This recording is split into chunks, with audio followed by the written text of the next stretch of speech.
les personnes handicapées, là, je sais pas surtout parce que on est tous uniques dans la vie.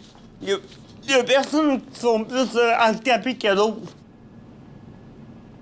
J'ai trouvé ça difficile, puis c'est surtout de me faire dire que j'avais pas d'affaires à travailler dans le public, ainsi de suite. Parce qu'il y a un modèle dans la société, qu'on le veuille ou qu'on le veuille pas, il y a toujours un modèle. Et quand on n'est pas exactement de ce même type de modèle, on n'est pas toujours les bienvenus. Je me dis, pourquoi intégrer une personne handicapée? Je veux dire, je suis déjà intégré dans la société, pourquoi qu'il faut me réintégrer une autre fois?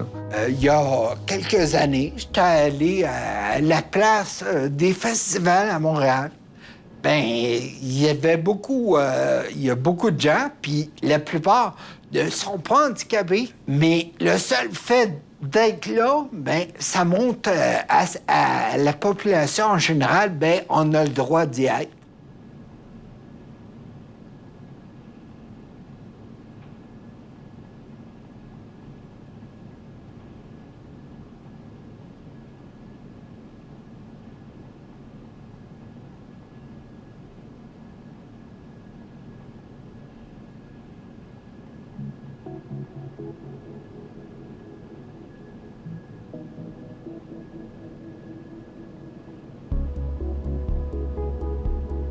Au niveau du revenu des personnes handicapées, souvent, c'est des personnes à faible revenu qui doivent survivre. Il faut apprendre à se passer beaucoup de choses, finalement. Moi, là, les problèmes de transport adapté, je les connais en motadie. Je suis un heavy user, comme on dit. Il y a plus d'étapes à franchir, disons, avant que tu aies le véhicule puis le permis de conduire. Puis moi, ça m'a coûté 3 000 pour me faire dire que je pouvais pas, que je ferais mieux d'attendre puis de réessayer plus tard. Moi, quand je suis allée vivre à Rivière-du-Loup, il y a 4 ans, j'étais retournée là, puis c'était la même chose qu'en 1972. Là, il n'y avait rien d'accessible.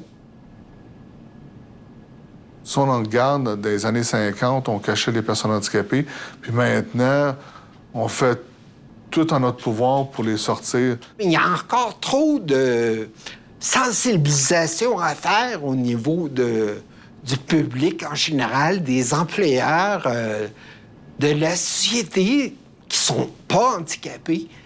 T'sais, il faut parler Et c'est ça qui m'a amené depuis 20 ans à être plus actif au niveau de différents organismes. Avant d'exiger des choses, il faut sensibiliser. C'est pas tout le monde qui vit avec des personnes handicapées, puis c'est pas tout le monde qui connaisse la réalité des personnes handicapées, dont les personnes non-voyantes. Pour eux autres, leur principe, c'est si tu es handicapé, il faut pas que tu bouges. Reste chez vous, viens pas te mettre dans le trafic. T'sais, on dirait que d'un côté, ils veulent pas que tu te fasses mal. Puis d'un autre côté, c'est parce que tu risques de les ralentir, de leur causer des problèmes. Fait que ça les dérange.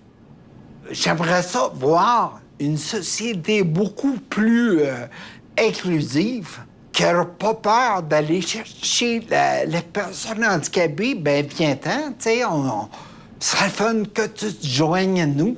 Nous, tout ce qu'on attend, c'est le jour où le grand public va voir la médaille olympique de la même valeur que la médaille d'or paralympique.